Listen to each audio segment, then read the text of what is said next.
Do you think I look like I'm from Sacramento? You are from Sacramento. You don't have to do that. Well, it's nice to make things neat and clean. You ready to go home? Ready? Her hand moved behind his head and supported it. Her fingers moved gently in his hair.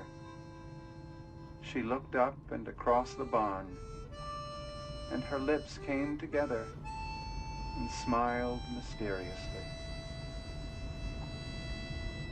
You've been listening to The Grapes of Wrath by John Steinbeck. My name is Ladybird. Well, actually, it's not, and it's ridiculous. Call me because your name Ladybird is like Christine. you said you would. You should just go to City College. You know, with your work ethic, just go to City College and then to jail, and then back to City College, and then maybe you'd learn to pull yourself up and not expect everybody to do everything.